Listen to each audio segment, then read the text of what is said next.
അങ്ങനെ she's very good, a good friend, but then there are some problems which she had, and അതെന്ത് കാരണമാണ് മാറിയത് എനിക്ക് അറിയില്ല. അറിയില്ല. ഓക്കെ, അപ്പൊ ആരായിട്ട് വർക്ക് ചെയ്യാനാണ് കൂടുതൽ കംഫർട്ടബിൾ? ഇപ്പോഴത്തെ രേവതിയാണോ അതേപോലെ? both of them are equally good.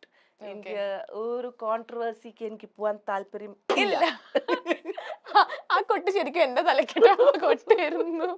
Okay, next question. സ്വന്തം പ്രായവും ചന്ദ്രമതിയുടെ പ്രായവും തമ്മിലുള്ള അന്തരം പലരും എടുത്തു പറയാറുണ്ട്. യെസ്, പറയാറുണ്ട്. എന്താണ് പറയാറ് അവര്?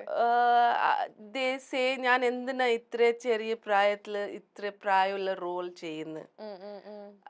എനിക്ക് അങ്ങനെയാണ് ഇഷ്ടം. അതുകൊണ്ടാ വേറെ ഡിസ്ക്ലോസ് ഞാൻ ചെയ്യൂല. എന്റെ പ്രായം ഡിസ്ക്ലോസ് ചെയ്യാനാണെങ്കിൽ ഞാൻ അത് പറയത്തില്ല. ഞാൻ ചോദിച്ചില്ലല്ലോ.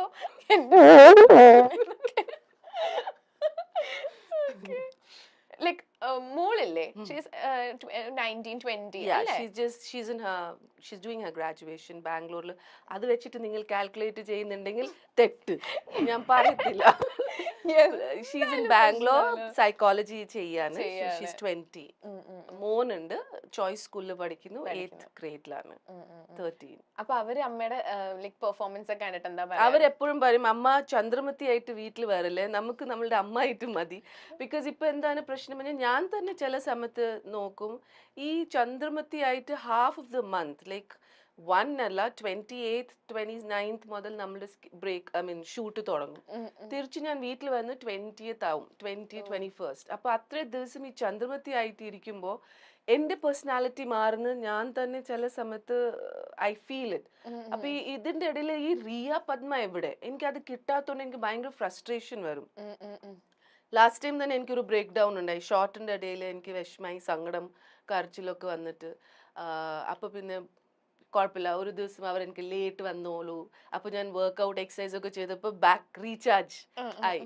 അപ്പൊ അതുകൊണ്ട് എന്റെ പിള്ളേർ വരും, നമുക്ക് നമ്മളുടെ മമ്മി ആയിട്ട് വന്നാ മതി, ചന്ദ്രമതി വേണ്ട. അപ്പൊ ആ ഒരു ഇപ്പൊ I'm not a big actor, പക്ഷെ നമ്മൾ ഈ രൺവീർ സിംഗിന്റെ ഇന്റർവ്യൂസ് ഒക്കെ വായിച്ചിട്ടുണ്ട്, നെഗറ്റീവ് ക്യാരക്ടർ ചെയ്ത് ഡിപ്രഷനിലൊക്കെ പോയതൊക്കെ. അപ്പൊ അന്നേരം നമ്മൾ വിചാരിക്കുന്നത് എന്താ പറയുന്നത്, ചുമ്മാ വെറുതെ പറയും. പക്ഷെ ഇപ്പൊ ഐ സ്റ്റാർട്ട് റിയലൈസിങ് ദാറ്റ് നമുക്ക് നമ്മളുടെ ഒരു സ്പേസ്. പിന്നെ കുറെ ആക്ടേഴ്സ് ഉണ്ട് സ്വിച്ച് ഓൺ സ്വിച്ച് ഓഫ് ആവും, എനിക്കത് അറിഞ്ഞൂടാ. ഞാൻ അത് രാത്രി 10 o'clock പോയിട്ട് കിടന്നുറങ്ങും, രാവിലെ 6 മണി പിക്കപ്പ് പിന്നെയും ക്യാരക്ടറിൽ മോഡിൽ വരും. അപ്പൊ എനിക്ക് ആ സ്വിച്ച് ഓഫ് സ്വിച്ച് ഓൺ പറ്റാത്തോണ്ട് ഭയങ്കര ഫ്രസ്ട്രേഷൻ വരുന്നുണ്ട്. സോ അത് എനിക്ക് പഠിക്കണം, എങ്ങനെ അത് ക്യാരക്ടർ എങ്ങനെയാണ് ചെയ്യണമെന്നല്ലേ. അതെ അതെ. ലൈക് അവർ പെർഫോമൻസിനെ പറ്റിയൊക്കെ എന്താ പറയുന്നത്? അതില്ല, ബട്ട് ദെൻ ക്രൈങ് സീൻസ് ഒക്കെ ആവുമ്പോ അവരെന്നെ കളിയാക്കും, എങ്ങനെ അമ്മ ഇങ്ങനെയൊക്കെ കരയൊക്കെ. എപ്പോഴെങ്കിലും ലൈക് കരയുന്നൊക്കെ കണ്ടിട്ട് ക്രിഞ്ച് തോന്നിട്ടുണ്ടോ? എനിക്ക് എന്റെ എല്ലാ സീൻ ഞാൻ വിചാരിക്കും, അയ്യോ I could have done this better. ഇതെന്താ എന്റെ ചുണ്ട് ഇങ്ങനെ പോകുന്നു, എന്റെ കൈ എന്താ ഇങ്ങനെ പോകുന്നു. I always feel that. പിന്നെ ആ സമയത്ത് ചില സമയത്ത് ഇംപ്രവൈസ് ചെയ്യും, അതിന്റെ കണ്ണ് ഇങ്ങനെ ഇരിക്കണം, ചുണ്ട് ഇങ്ങനെ ഇരിക്കണം ഒക്കെ ഓർത്തിട്ട് ചെയ്യും. പക്ഷെ then it becomes very artificial. But my kids they don't watch my serial. അവർ ഒരിക്കലും കാണൂല.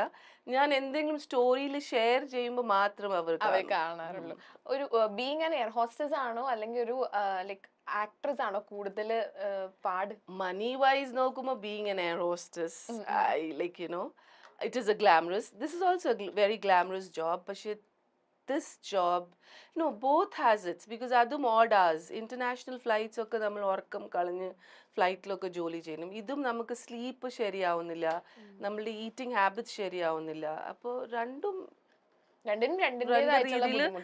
ബുദ്ധിമുട്ടുണ്ട്. It's not easy because take off and landing നമ്മളുടെ ബോഡീനെ കുറെ അഫക്റ്റ് ചെയ്യും.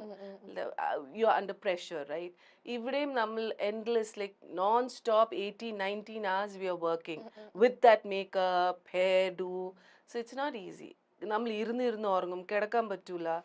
അപ്പോൾ ഡിഫിക്കൽട്ട്. ആ ഒരു ജോബ് ഇപ്പോൾ മിസ് ചെയ്യുന്നുണ്ടോ? ഓ, ഐ ഡെഫിനറ്റ്ലി മിസ്. പക്ഷേ അതിൽ ഇവിടെ വർക്കിംഗ് അല്ല.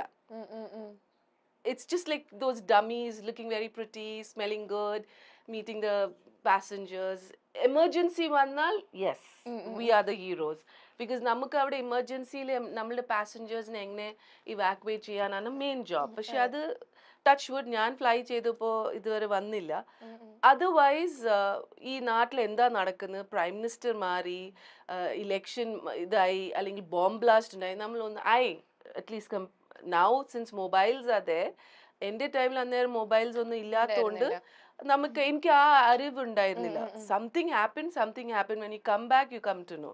Otherwise this portion is always shut. ഇനി എയർലൈൻകാരൻ എന്നെ ഇതിന് എന്തെങ്കിലും ട്രോൾ ചെയ്യോ എനിക്ക് അറിഞ്ഞൂടാ. മൊത്തം ടെൻഷൻ ആണല്ലോ. നമ്മളിങ്ങനെ ഫ്ലൈറ്റിൽ കേറുമ്പോ ഇങ്ങനെ നിങ്ങൾ വിളിച്ചു പറയില്ലേ, Now don't tell me to do that.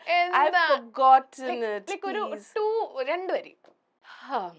Good morning, ladies and gentlemen. This is your Captain Ria. On board, you're with your first officer, blah, blah, blah. I welcome you on board KU351, bound to take off from Cochin to Kuwait. The flying time would be 5 hours, 12 minutes. We'll be flying at an altitude of 33,000 feet. The flying time would be... Sorry. Super super, അടിപൊളി അടിപൊളി അടിപൊളി. കയ്യടി കൊടുക്ക, എന്താണ് നോക്കിയിരിക്കണത്. Mini screen പ്രേക്ഷകർക്ക് സുപരിചിതയായ നടിയാണ് Riya George. ചെമ്പനീർ പൂവിലെ ചന്ദ്രമതി എന്ന് കേട്ടാലും പ്രേക്ഷകർക്ക് ഭൂരിഭാഗം പേർക്കും ഈ താരത്തെ തിരിച്ചറിയാനാകും. ഏഷ്യാനെറ്റിൽ സംപ്രേക്ഷണം ചെയ്യുന്ന ചെമ്പനീർ പൂവിലെ പ്രധാന കഥാപാത്രങ്ങളിൽ ഒരാളാണ് ചന്ദ്രമതി. തന്റെ യഥാർത്ഥ വയസ്സിനേക്കാൾ പ്രായം കൂടിയ കഥാപാത്രമാണെങ്കിലും അതിലൊന്നും തനിക്ക് വിഷമമില്ലെന്ന് പറയുകയാണ് ചന്ദ്രമതി. വിവാഹശേഷമാണ് തന്റെ പേര് റിയ ജോർജ് എന്ന് മാറ്റിയതെന്നും അതിനു മുൻപ് പത്മ എന്നായിരുന്നു പേരെന്നും താരം പറയുന്നു. അഭിനയ രംഗത്തേക്ക് എത്തിയപ്പോൾ പത്മ എന്ന പേര് മതിയെന്ന നിർദ്ദേശം ഉയർന്നു വന്നുവെന്നും അതിനാൽ ആ പേര് സ്ക്രീൻ നെയിം ആക്കാൻ തീരുമാനിക്കുകയായിരുന്നുവെന്നും റിയ കൂട്ടിച്ചേർത്തു. സീരിയലിൽ നെഗറ്റീവ് റോളിലാണ് അഭിനയിക്കുന്നതെങ്കിലും ജീവിതത്തിൽ താൻ ഒരു പോസിറ്റീവ് ക്യാരക്ടർ ആണെന്നും റിയ പറയുന്നു. ഇത്രയും നെഗറ്റിവിറ്റി ഉള്ള ക്യാരക്ടർ ആയതുകൊണ്ട് തന്നെ അത് തന്നെ ബാധിക്കാറുണ്ടെന്ന് റിയ പറയുന്നുണ്ട്. പക്ഷെ ഷൂട്ട് കഴിഞ്ഞ് വീട്ടിലെത്തിയാൽ ഞാൻ എൻ്റെ മക്കളുടെ അമ്മയാണ്, ചന്ദ്രമതിയായിട്ട് വീട്ടിൽ വരണ്ട എന്ന് മക്കളും പറയാറുണ്ട്. ഒരു മാസത്തിൽ ഭൂരിഭാഗവും ഞാൻ ചന്ദ്രമതിയായിട്ടാണ് ജീവിക്കുന്നത്. സ്വിച്ച് ഓൺ സ്വിച്ച് ഓഫ് മോഡിൽ മുന്നോട്ട് പോകുന്ന അഭിനേതാക്കളുണ്ട്. പക്ഷെ ആ മെത്തേഡ് തനിക്കറിയില്ല. അഭിനയം കഴിഞ്ഞാലും ആ ക്യാരക്ടർ കൂടി ഉണ്ടാകും. റിയ എവിടെയാണെന്ന് ഞാൻ തന്നെ അതിശയപ്പെട്ടിട്ടുണ്ടെന്നും താരം പറയുന്നു. ഫ്ലൈറ്റ് അറ്റൻഡന്റായി ജോലി ചെയ്തിരുന്ന റിയ ആ ജോലി ഉപേക്ഷിച്ചാണ് അഭിനയ മേഖലയിലേക്ക് എത്തിയത്. കഴിഞ്ഞ 4 വർഷത്തോളമായി സീരിയൽ രംഗത്ത് സജീവമാണ് താരം. ഇതിനിടെ ചില സിനിമകളിലും അഭിനയിച്ചു. ജോജു ജോർജ് സംവിധാനം ചെയ്ത പണി എന്ന സിനിമയിലും റിയ വേഷമിട്ടിട്ടുണ്ട്. ഒരു അധ്യാപിക കൂടിയാണ് റിയ. ഏവിയേഷൻ ഇൻസ്റ്റിറ്റ്യൂട്ടുകളിൽ താരം ക്ലാസുകൾ എടുക്കാറുമുണ്ട്.